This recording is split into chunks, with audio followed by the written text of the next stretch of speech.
नमस्कार छात्रों, आज तृतीय भाषा हिंदी के 9वीं कक्षा में आप सबको स्वागत है। कल हमने 9वीं कक्षा का पहला कविता जय जय भारत माता, इस कविता के कवि परिचय के बारे में जान चुके थे। तो आज हम फिर से एक बार राष्ट्रकवि मैथिली शरण गुप्ता के बारे में जानेंगे। मैथिली शरण गुप्ता जी, इनका जन्म 1886 को उत्तर प्रदेश के एक छोटे से गांव चिरगांव में हुआ था। उत्तर प्रदेश के झांसी जिले के चिरगांव में इनका जन्म हुआ था। फिर इनके पिताजी का नाम सेठ रामचरण गुप्ता जी था और इनके जो गुरु थे वह महावीर प्रसाद द्विवेदी थे। राष्ट्रकवि मैथिली शरण गुप्ता जी जय जय भारत माता इस कविता के कवि हैं। इनका जन्म 1886 को उत्तर प्रदेश के झांसी जिले के चिरगांव में हुआ था। इनके पिताजी सेठ रामचरण गुप्ता जी थे और इनके जो गुरु थे, इनके साहित्यिक गुरु थे, उनका नाम था महावीर प्रसाद द्विवेदी। तो इनके कुछ प्रमुख कृतियां और प्रमुख रचनाएं के बारे में भी हम कल के कक्षा में देखे थे। अगर आपको राष्ट्रकवि मैथिली शरण गुप्ता जी का कवि परिचय में से कुछ प्रश्न दिए गए परीक्षा में, तो ऐसे देते हैं कि मैथिली शरण गुप्ता जी, इनका जन्म कब और कहाँ हुआ था। मैथिली शरण गुप्ता जी, इनका जन्म 1886 को उत्तर प्रदेश के झांसी जिले के एक छोटे से गांव चिरगांव में इनका जन्म हुआ था। इनके पिताजी का नाम पूछा गया तो इनके पिताजी का नाम सेठ रामचरण था। मैथिली शरण गुप्ता जी, इनके पिताजी का नाम श्री सेठ रामचरण था और इनके गुरुजी, इनके जो साहित्यिक गुरु थे, इनके गुरुजी का नाम था महावीर प्रसाद द्विवेदी। इनके गुरुजी का नाम था महावीर प्रसाद द्विवेदी। इतने प्रश्न बच्चों आपको परीक्षा में पूछे जाएंगे 1 अंक के लिए। जय जय भारत माता इस कविता के कवि कौन है? जय जय भारत माता इस कविता के कवि मैथिली शरण गुप्ता जी हैं। इनका जन्म कब और कहाँ हुआ था? इनका जन्म 1886 को उत्तर प्रदेश के झांसी जिले के एक छोटे से गांव चिरगांव में इनका जन्म हुआ था और इनके पिताजी का नाम श्री सेठ रामचरण और इनके साहित्यिक गुरु थे महावीर प्रसाद द्विवेदी। और इनके कुछ प्रमुख रचनाएं लिखिए, 1 से 2 अंक के लिए पूछे जाएंगे। इनके प्रमुख रचनाएं लिखिए। राष्ट्रकवि मैथिली शरण गुप्ता जी, इनके प्रमुख जो रचनाएं हैं वे हैं पंचवटी और जयद्रथ वध, रंग में भंग, भारत भारती, अनग और नहुष। इनके कुछ 3 या 4 प्रमुख रचनाएं आप लिख सकते हैं। इसे 1 से 2 अंक मिलेंगे। अगर 1 अंक के लिए प्रश्न पड़ेगा तो आप 2 प्रमुख रचनाएं लिखिए और 2 अंक के लिए प्रश्न पड़ेगा तो आप 3 से 4 इनके प्रमुख रचनाएं या प्रमुख कृतियां लिखिए। और अंत में यह प्रश्न पूछा जाएगा 1 अंक के लिए कि मैथिली शरण गुप्ता जी, इनका देहांत, इनका मरण कब हुआ? इनका मरण 1964 में मैथिली शरण गुप्ता जी, उनका मरण हुआ था। इनका मरण जो हुआ था 1964 में इनका मरण देहांत हुआ था। यह हम कल के कक्षा में भी देखे थे बच्चों, विद्यार्थियों। और हमने आपको गृह कार्य के लिए यह दिया था कि राष्ट्रकवि मैथिली शरण गुप्ता जी, इनके कवि परिचय लिखिए। तो आज हम देखेंगे कि मैथिली शरण गुप्ता जी का कविता जय जय भारत माता का आशय क्या है। उससे पहले ये जानिए कि जय जय भारत माता इस कविता कंठस्थ है। आपको इस कविता, पहला कविता कंठस्थ है। तो 4 अंक के लिए आपको परीक्षा में यह कविता दिया जाएगा और आप यह जरूर कविता कंठस्थ करना चाहिए। आप लोग सब घर में हैं तो इस कविता कंठस्थ कीजिए। 2 दिन या 1 दिन में यह कविता कंठस्थ हो जाएगा। यह कविता बहुत सरल है तो इसे आप कंठस्थ कीजिए, क्योंकि परीक्षा में यह प्रश्न जरूर पड़ेगा 4 अंक के लिए। पद्य भाग पूर्ण कीजिए। जय जय भारत माता, यह इन पंक्तियों में से 3 पंक्तियां हैं, इनमें से एक पंक्ति आपको परीक्षा के लिए जरूर पड़ेगा, तो आप इसे कंठस्थ करना चाहिए। तो आज देखेंगे हम जय जय भारत माता कविता का आशय और जय जय भारत माता कविता का भाव क्या है। तो पहले हम इस कविता को देखेंगे। तो इस कविता है जय जय भारत माता। इस कविता के कवि हैं हमारे राष्ट्र कवि, हमारे हिंदी के राष्ट्र कवि मैथिली शरण गुप्ता जी। उन्होंने जय जय भारत माता का गुणगान गाते हुए सभी छात्रों को, सभी विद्यार्थियों को जय जय भारत माता का महत्व समझाया है, इस देश प्रेम की विशेषता को समझाया है और इस प्रकृति सौंदर्य का वर्णन यहाँ पर किया है। जय जय भारत माता इस प्रकृति का सौंदर्य और भारत माता का स्वरूप यहाँ पर इन्होंने सुशोभित किया है। यह है इस पाठ का आशय। तो हम इस पाठ का सारांश और इस पाठ का भाव और इस कविता को अब देखेंगे। यह कविता है कि जय जय भारत माता ऊंचा हिया हिमालय तेरा, उसमें कितना स्नेह भरा रखता हमको हरा भरा, 100 सोतों से है बहकर पानी फूटाता जय जय भारत माता। और दूसरी पंक्ति है कमल खिले तेरे पानी में, धरती पर है आम फले, इस धनी आंचल में देखो कितने सुंदर भाव पले, भाई भाई मिले रहे कभी न टूटे नाता जय जय भारत माता। और अंतिम पंक्ति है, इस कविता का अंतिम पंक्ति है तेरी लाल दिशा में ही माँ सूर्य चंद्र चिरकाल रहे, तेरे पावन आंगन में अंधकार हटे और ज्ञान मिले, हम सब मिलकर तेरी यश की गीत गाए जय जय भारत माता। यह जो 3 पंक्तियां हैं इसे आप कंठस्थ करना है। तो इन तीनों पंक्तियों का भाव हम देखेंगे। पहला पंक्ति में कवि मैथिली शरण गुप्ता जी कहते हैं कि जय जय भारत माता ऊंचा हिया हिमालय तेरा। कवि कहते हैं कि भारत माता तुम्हें जय हो, क्योंकि तुम्हारा जो हृदय है, यहाँ पर कवि कहते हैं कि पर्यायवाची शब्द में हिया, जय जय भारत माता ऊंचा हिया हिमालय तेरा। कवि कहते हैं भारत माता तुम्हारा जो हृदय है ये हिमालय से भी ऊंचा है, तुम्हारा जो हृदय है यह हिमालय से भी ऊंचा है। और कहते हैं उसमें कितना स्नेह भरा, कवि कहते हैं कि तुम्हारे हृदय में बहुत सारा स्नेह और प्यार भरा है।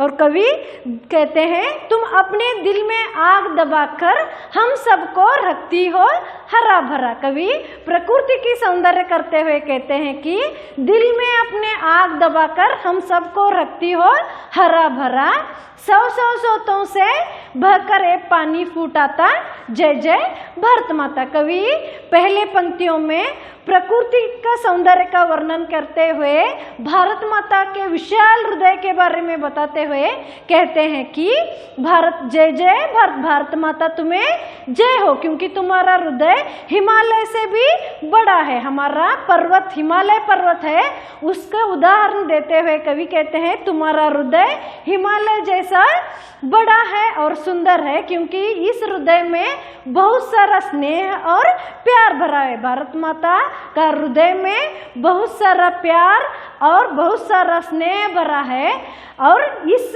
स्नेह और प्यार से हम सबको तुम रखती हो हरा भरा। हम इस प्रकृति को और हम सबको सुख संपत्ति देकर हम सबको तुम आज खुश रखी हो, इसीलिए कवि कहते हैं कि जय जय भारत माता, भारत माता तुम्हें जय हो कहते हैं। कवि प्रकृति की सौंदर्य भी यहाँ पर करते हुए कहते हैं कि भारत माता का हृदय को हिमालय का उदाहरण देते हुए कहते हैं तुम्हारा हृदय हिमालय जैसा है, और इस हिमालय से बहुत सारा पानी फूट कर आता है। हम यहाँ पर हिमालय को हमेशा पर्वत राजा हिमालय को पिता का रूप देते हैं, हम हिमालय पर्वत को पिता का रूप देते हैं, और वहाँ से जो नदियाँ बहती हैं उन नदियों को बेटियों का रूप देते हैं। तो कवि कहते हैं कि तुम्हारा हृदय हिमालय जैसा है, उस हृदय में बहुत सारा प्रेम है और स्नेह है, इन सब को तुम हमें अपनी मुक्त हस्त से बांट रही हो, और हम सबको सुख संपत्ति देकर हम सबको हरा भरा रखी हो। इसीलिए जय जय भारत माता कहते हैं। हिमालय पर्वत, इस पर्वत से ही सभी नदियां बहती है। इसीलिए कवि कहते हैं कि सौ सौ सोतों से बहकर है पानी फूट आता, जय जय भारत माता। हम हिमालय पर्वत को पिता का रूप देते हैं, और वहां से जो नदियां बहती है इनको सब बेटियों का रूप देते हैं। इसीलिए कवि कहते हैं कि उस पर्वत से ही पानी फूट फूट कर बहता है, और इन सब पानियों का हमें क्या होता है, हमें मिलता है। तो कवि कहते हैं कि भारत माता तुम्हें जय हो। कवि अपने पंक्तियों में इस भारत माता की प्रकृति का सौंदर्य भी करते हुए यहाँ पर कहते हैं। और एक बात कवि कहते हैं कि दिल में अपने आग दबाकर हम सबको रखती हो हरा भरा। हमेशा भारत माता इस जन्मभूमि पर जो कुछ भी अन्याय होता है, यह सब कष्ट को अपने दिल में दबा कर रखती है, और हम सबको खुश रखती है, हम सबको सुख देती है। जैसे हमारे घर में हमारी माँ जितना भी कष्ट हो वह अपने आप दबा कर रखती है, लेकिन हम सब बच्चों को क्या करते रहती है, खुश रहती है। वैसे ही यह हमारी जो जननी है, हमारी जो जन्मभूमि है, हमारी जो भारत माता है, यह भारत माता अपने दिल में आग दबाकर हम सबको सुख देती है, हम सबको अपने मुक्त हस्त से सुख संपत्ति धन धाम को बांट रही है। इसीलिए कवि मैथिली शरण गुप्ता जी भारत माता जय हो कहते हैं। यह पहली पंक्ति का सार है। भारत माता ಈ ಪದ್ಯ ಭಾಗದ ಕವಿ ಮೈಥಿಲಿ ಶರಣ್ ಗುಪ್ತಾಜಿ ಅವರು ತಮ್ಮ ಈ ಪದ್ಯ ಭಾಗದಲ್ಲಿ ಭಾರತ ಮಾತಾ ಜಯ ಹೋ ಎಂದು ಭಾರತ ಮಾತಾದ ಗುಣಗಾನವನ್ನು ಇಲ್ಲಿ ಮಾಡಿ ಹೊಗಳಿದ್ದಾರೆ. ಜೊತೆಗೆ ಪ್ರಕೃತಿಯ ಸೌಂದರ್ಯದ ವರ್ಣನೆಯನ್ನು ಕೂಡ ಇಲ್ಲಿ ಮಾಡ್ತಾ ಇದ್ದಾರೆ. ಭಾರತ ಮಾತಾ ಜಯ ಜಯ ಭಾರತ ಮಾತಾ ಊಂಚಾ ಹಿಯ ಹಿಮಾಲಯ ತೇರ ಎಂದಿದ್ದಾರೆ. ಭಾರತ ಮಾತಾದ ಹೃದಯ ಬಹಳ ಸುಂದರವಾಗಿದೆ, ಬಹಳ ಅದ್ಭುತವಾಗಿದೆ, ಬಹಳ ಒಂದು ಉನ್ನತ ಮಟ್ಟಕ್ಕೆ ಇದೆ, ಉಚ್ಚ ಮಟ್ಟಕ್ಕೆ ಇದೆ. ಭಾರತ ಮಾತಾದ ಹೃದಯವನ್ನು ಇಲ್ಲಿ ಕವಿ ಹಿಮಾಲಯ ಪರ್ವತಕ್ಕೆ ಹೋಲಿಸಿದ್ದಾರೆ. ಕವಿ ಹಿಮಾಲಯ ಪರ್ವತದಷ್ಟು ಭಾರತ ಮಾತಾದ ಹೃದಯ ಸುಂದರವಾಗಿದೆ, ಭಾರತ ಮಾತಾದ ಹೃದಯದಲ್ಲಿ ಪ್ರೀತಿ ತುಂಬಿದೆ ಎಂದು ಹೇಳುತ್ತಾರೆ. ಕವಿ ಇಲ್ಲಿ ಹೇಳುತ್ತಾರೆ, ಈ ಭೂಮಿ ಮೇಲೆ ಎಷ್ಟು ಅನ್ಯಾಯ ದಿನಾಲೂ ನಾವು ನೋಡುತ್ತೇವೆ. ಈ ಭೂಮಿ ಮೇಲೆ ಬಹಳಷ್ಟು ಅನ್ಯಾಯವಾಗುತ್ತದೆ, ಆದರೂ ಭಾರತ ಮಾತೆ ಇದನ್ನೆಲ್ಲ ಸಹಿಸಿ ನಮ್ಮನ್ನೆಲ್ಲ ಸುಖ ಸಂಪತ್ತನ್ನು ನೀಡಿ ಸುಖದಿಂದ ಇಟ್ಟಿದ್ದಾಳೆ. ಅದಕ್ಕಾಗಿ ಕವಿ ಭಾರತ ಮಾತಾ ನಿನಗೆ ಜಯ ಎಂದು ಹೇಳಿದ್ದಾರೆ. ಈ ನಮ್ಮ ಭೂಮಿಯ ಮೇಲೆ ಬಹಳಷ್ಟು ಅನ್ಯಾಯವನ್ನು ನಡೆದರೂ ಕೂಡ ಭಾರತ ಮಾತೆ ಆ ಎಲ್ಲ ಕಷ್ಟಗಳನ್ನು ಸಹಿಸಿ ನಮ್ಮನ್ನೆಲ್ಲ ಸುಖದಿಂದ ಇಟ್ಟಿದ್ದಾಳೆ. ಅದಕ್ಕಾಗಿ ಪದ್ಯದ ಮೊದಲನೆಯ ಭಾಗದಲ್ಲಿ ಕವಿ ಭಾರತ ಮಾತೆಯ ಪ್ರಕೃತಿಯ ಸೌಂದರ್ಯವನ್ನು ಇಲ್ಲಿ ಮಾಡಿದ್ದಾರೆ. ಭಾರತ ಮಾತೆಗೆ ನಮ್ಮ ತಾಯಿಗೆ ಹೋಲಿಸಿದ್ದಾರೆ. ನಮ್ಮ ತಾಯಿ ಮನೆಯಲ್ಲಿ ಎಷ್ಟೋ ಕಷ್ಟವಿದ್ದರೂ ಕೂಡ ನಮಗೆ ಯಾವುದೂ ಕಷ್ಟ ಹೇಳುವುದಿಲ್ಲ, ಎಲ್ಲ ತಾನೇ ಸಹನೆ ಮಾಡಿ ಸಹಿಸಿಕೊಂಡು ನಮ್ಮನ್ನೆಲ್ಲ ಹೇಗೆ ಸುಖದಿಂದ ಇಟ್ಟಿದ್ದಾಳೆ, ಅದೇ ರೀತಿ ನಮ್ಮ ಭಾರತ ಮಾತೆ ಕೂಡ ತನ್ನ ಕಷ್ಟಗಳನ್ನು ತನ್ನ ಹೃದಯದಲ್ಲಿ ಮುಚ್ಚಿಟ್ಟು ನಮ್ಮನ್ನೆಲ್ಲ आरामವಾಗಿ ಇಟ್ಟಿದ್ದಾಳೆಂದು ಕವಿ ಇಲ್ಲಿ ಹೇಳಿದ್ದಾರೆ. अब इस कविता का दूसरा पंक्ति देखेंगे. इस कविता का दूसरा पंक्ति है, कमल खिले तेरे पानी में धरती पर है आम फले, इस धनी आंचल में देखो कितने सुंदर भाव पले, भाई भाई मिले रहे सदा कभी न टूटे नाता, जय जय भारत माता. कवि मैथिली शरण गुप्ता जी दूसरे पंक्ति में कहते हैं कि कमल खिले तेरे पानी में, भारत माता तेरे इस जन्मभूमि पर, तेरे इस धरती पर, इस धरती के पानी पर बहुत सारे फूल खिलते हैं। उसमें से एक फूल का उदाहरण देते हुए कहते हैं कि कमल खिले तेरे पानी में, धरती पर है आम फले। इस पानी में बहुत सुंदर फूल जो है कमल फूल, यह भी खिलता है और इस धरती में फलों का राजा जो आम है यह भी क्या होता है, पलता है। तो यहाँ पर भी भारत माता की प्रकृति का सौंदर्य का वर्णन ही कवि मैथिली शरण गुप्ता जी करते हैं और कहते हैं कि इस धनी आंचल में देखो कितने सुंदर भाव बने। भारत माता तुम्हारा जो आंचल है, तुम्हारा जो पल्ला है, इसमें बहुत सारे क्या कर रहे हैं, तुम्हारे इस आंचल में सुंदर भाव पल रहे हैं। इस प्रकृति पर बहुत सारे सुंदर भाव क्या कर रहे हैं, पल रहे हैं।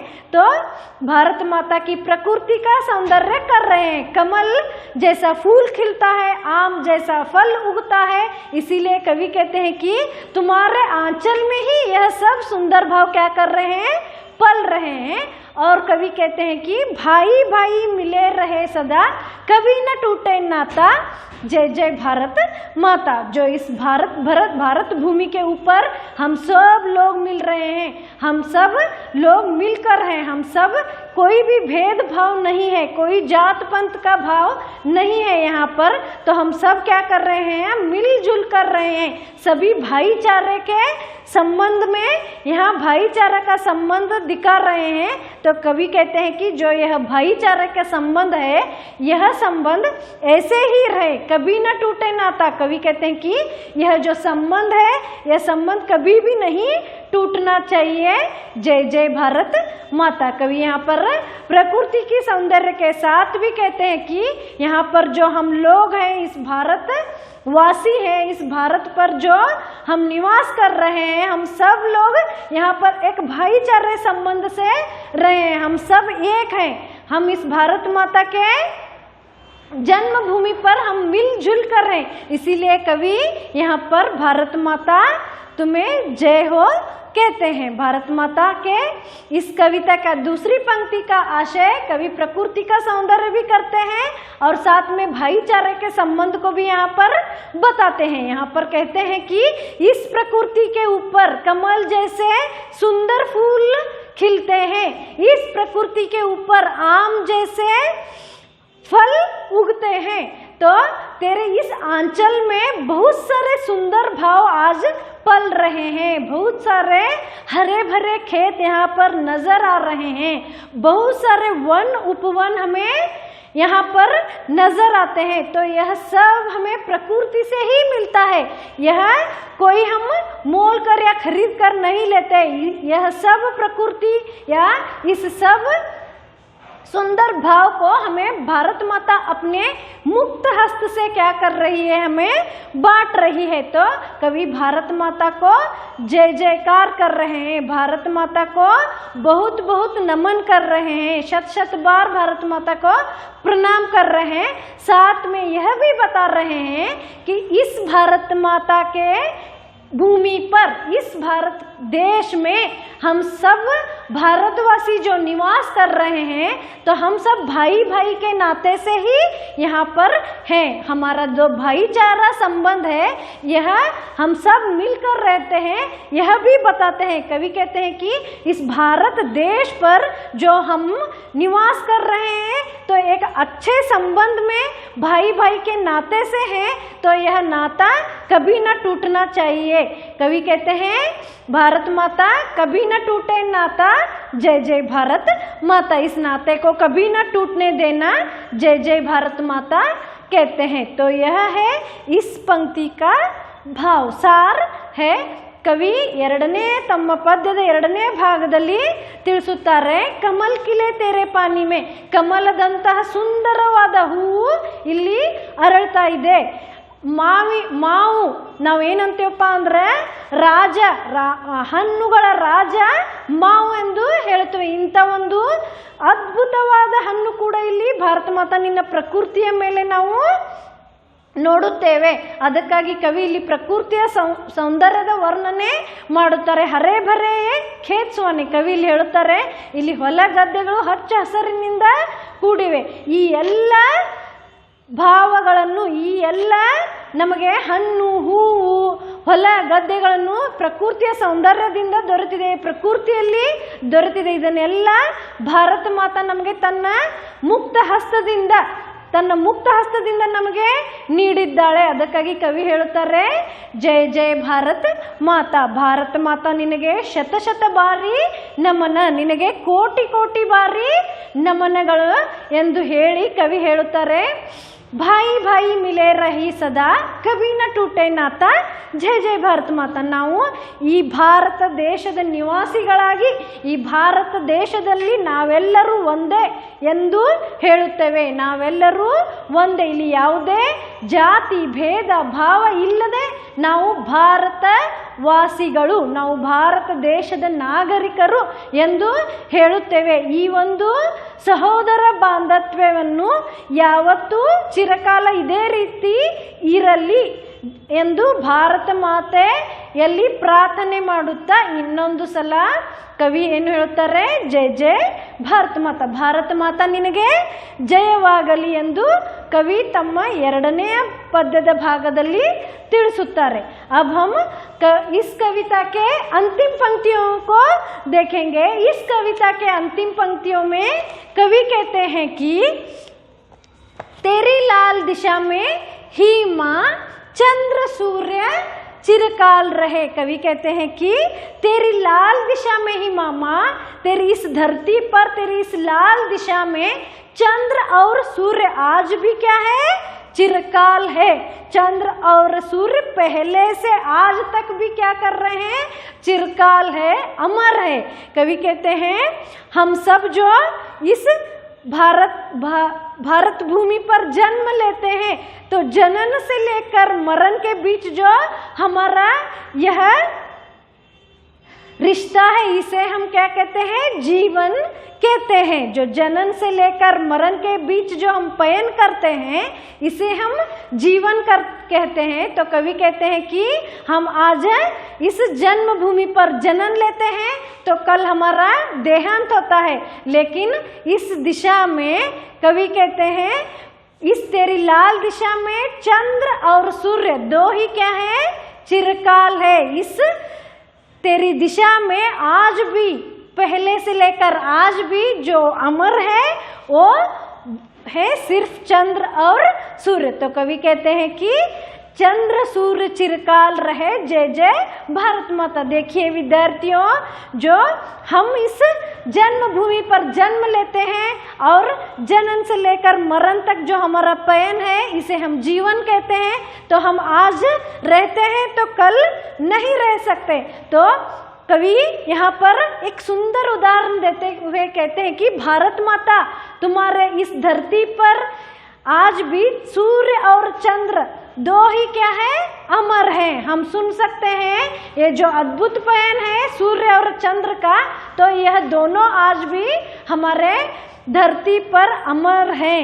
आज भी तेरी इस दिशा में सूर्य और चंद्र दो ही अमर है. इसीलिए कवि भारत माता तुम्हें जय हो कहते हैं. और कवि कहते हैं कि तेरे पावन आंगन में, जो तेरा पावन आंगन है, इस आंगन में जो तेरा पावन धरती है, इस धरती पर क्या कहते हैं कि अंधकार हटे और ज्ञान मिले. हम देखते हैं कि भारत माता के एक हाथ में क्या है, न्याय पताका है और दूसरी हाथ में क्या है, ज्ञान दीप है. इसीलिए भारत माता का स्वरूप सुशोभित करते हुए कवि कहते हैं कि एक हाथ में न्याय पताका और दूसरे हाथ में ज्ञान दीप लेकर हमें भारत माता न्याय भी दिलाती है और न्याय पताका लेकर न्याय दिलाती है और ज्ञान दीप लेकर हम सबको क्या कर रही है, आज ज्ञान दे रही है. इसीलिए कवि कहते हैं कि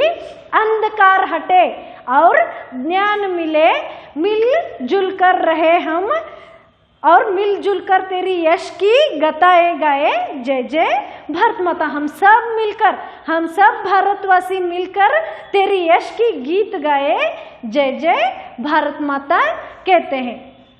ವಿದ್ಯಾರ್ಥಿಗಳೇ, ಮೈಥಿಲಿ ಶರಣ್ ಗುಪ್ತಾಜಿ ಅವರು ತಮ್ಮ ಕವಿತೆಯ ಕೊನೆಯ ಪದ್ಯ ಭಾಗದಲ್ಲಿ ಈ ರೀತಿ ತಿಳಿಸುತ್ತಾರೆ तेरी लाल दिशा में ही माँ ಚಂದ್ರ ಔರ್ಯ ಸೂರ್ಯ ಚಿರಕಾಲ್ ರಹೆ. ಕವಿ ಹೇಳ್ತಾರೆ, ನಿನ್ನ ದಿಶೆಯಲ್ಲಿ ನಿನ್ನ ದಿಕ್ಕಿನಲ್ಲಿ ಇವತ್ತು ಅಮರವಿದ್ದಾರೆ. ಯಾರು? ಚಂದ್ರ ಹಾಗೂ ಸೂರ್ಯ. ಸೂರ್ಯ ಹಾಗೂ ಚಂದ್ರ ಇಬ್ಬರೇ ಇವತ್ತು ಕೂಡ ಏನಾಗಿದ್ದಾರೆ? ಚಿರಕಾಲವಾಗಿದ್ದಾರೆ, ಅಮರವಾಗಿದ್ದಾರೆ.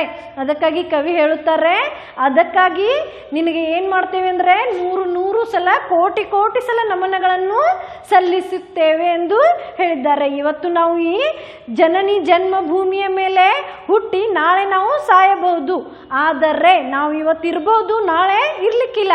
ಆದರೆ ಕವಿ ಒಂದು ಉದಾಹರಣೆ ಹೇಳ್ತಾರೆ, ಈ ಭೂಮಿ ಮೇಲೆ ಈ ದಿಕ್ಕಿನಲ್ಲಿ ಚಂದ್ರ ಹಾಗೂ ಸೂರ್ಯ ಮೊದಲಿನಿಂದಲೂ ಏನಾಗಿದ್ದಾರೆ? ಚಿರಕಾಲವಾಗಿದ್ದಾರೆ. ಏನಾದರೂ ಉಳಿದಿದೆ ಎಂದರೆ ಸೂರ್ಯ ಹಾಗೂ ಚಂದ್ರ ಇವರಿಬ್ಬರು ಇವತ್ತು ಕೂಡ ಏನಾಗಿದ್ದಾರೆ? ಅಮರವಾಗಿದ್ದಾರೆ, ಚಿರಕಾಲರಾಗಿದ್ದಾರೆ. ಎಂದಿಗೂ ಸಾವಿಲ್ಲದ ಇಬ್ಬರು ಚಂದ್ರ ಹಾಗೂ ಸೂರ್ಯ ಎಂದು ಹೇಳಿದ್ದಾರೆ. ಅದಕ್ಕಾಗಿ ಕವಿ ಈ ಭಾರತ ಮಾತೆಗೆ ನಮನಗಳನ್ನು ಸಲ್ಲಿಸುತ್ತಾರೆ. ಹಾಗೆ ಕವಿ ಹೇಳುತ್ತಾರೆ, ಭಾರತ ಮಾತಾ ನಿನ್ನ ಒಂದು ಕೈಯಲ್ಲಿ ನ್ಯಾಯ ಪತಾಕ ಇದೆ, ಇನ್ನೊಂದು ಕೈಯಲ್ಲಿ ಜ್ಞಾನ ದೀಪವಿದೆ. ನೀನು ನ್ಯಾಯ ಪತಾಕೆ, ನ್ಯಾಯ ಧ್ವಜವನ್ನು ಹಿಡಿದು ನಮ್ಮೆಲ್ಲರಿಗೂ ಏನು ಮಾಡ್ತಾ ಇದೀಯಾ? ನ್ಯಾಯನ ದೊರಕಿಸಿಕೊಡ್ತಾ ಇದೀಯಾ. ಇನ್ನೊಂದು ಕೈಯಲ್ಲಿ ಜ್ಞಾನ ದೀಪವನ್ನು ಹಿಡಿದುಕೊಂಡು ನಮ್ಮೆಲ್ಲರಿಗೂ ಅಜ್ಞಾನದಿಂದ, ಅಂಧಕಾರದಿಂದ ಜ್ಞಾನವನ್ನು ಒದಗಿಸಿಕೊಡ್ತಾ ಇದೀಯಾ. ಅದಕ್ಕಾಗಿ ಕವಿ ಹೇಳ್ತಾರೆ, ಜಯ ಜಯ ಭಾರತ ಮಾತಾ. ಭಾರತ ಮಾತಾ ನಿನಗೆ ಜಯವಾಗಲಿ.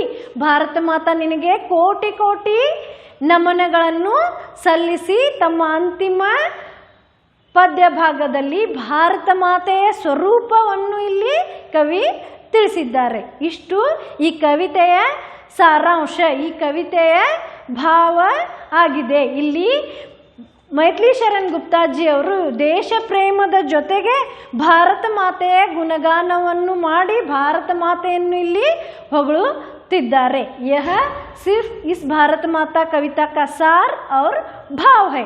पहले पंक्तियों में भारत माता के प्रकृति का सौंदर्य कर रहे हैं, दूसरे पंक्तियों में भी कवि भारत माता के प्रकृति, इस आंचल, इस सुंदर भाव के बारे में बता रहे हैं. और कवि अपने तीसरे पंक्तियों में भारत माता का स्वरूप को सुशोभित कर रहे हैं. तो यह है इस पद्य भाग का सार. विद्यार्थियों, इस पद्य भाग को अब कंठस्थ करना है. हमने कल के कक्षा में आपको कवि परिचय के बारे में बताया था. 2 बार कवि परिचय लिखिए और 2 बार कवि परिचय पढ़िए. और इस कवि परिचय में प्रश्न आपको परीक्षा में पूछे जाएंगे. तो आज इस कक्षा में हमने बताया है इस कविता का सार. यहाँ पर हिया का मतलब है हृदय, छाती का मतलब है सीना, और नाता का मतलब है संबंध, और नाथा का मतलब है, गाथा का मतलब है कथा.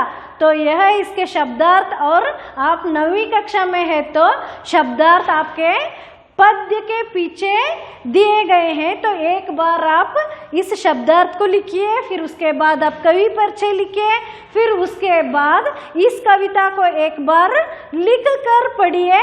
फिर उसके बाद आप इस पाठ के प्रश्न और उत्तर लिखिए. इस पाठ के प्रश्न के उत्तर बहुत सरल हैं.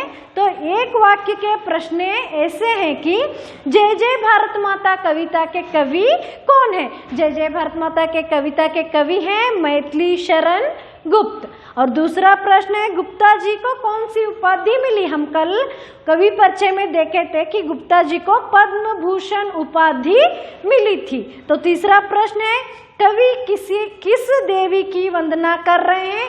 कवि भारत माता की वंदना कर रहे हैं. तो चौथा प्रश्न ऐसा है कि हिमालय रूपी हृदय में क्या भरा है? हिमालय रूपी हृदय में स्नेह भरा है विद्यार्थियों. और उसके अगला प्रश्न है, पानी कैसे फूट आता है? 100 स्रोतों से फूट कर है पानी आता. तो पानी में क्या खिले हैं? तो आपको बताया है कि पानी में कमल खिलते हैं. तो उसके अगला प्रश्न है, सुंदर भाव कहाँ पले हैं? तो सुंदर भाव इस धरती पर पले हैं. ये है इस पद्य भाग के प्रश्न उत्तर. तो एक वाक्य के प्रश्न उत्तर है 7, बहुत सरल है. तो आप यह सब आपके जो पुस्तक है, इसमें लिखिए। समझ आया बच्चों? इस पाठ कविता का कवि परिचय, इस कविता का भाव, सारांश, शब्दार्थ और एक वाक्य के प्रश्न। कल तो हम कवि परिचय देखे थे। मैथिली शरण गुप्ता जी का जन्म, उनको मिले पद्म भूषण प्रशस्ति और उनका प्रमुख रचनाएं और उनका देहांत के बारे में। तो आज इसके सार के बारे में जाने हैं, तो इस पद्य को जरूर कंठस्थ कीजिए। धन्यवाद। आज इस कक्षा को समाप्त करते हैं।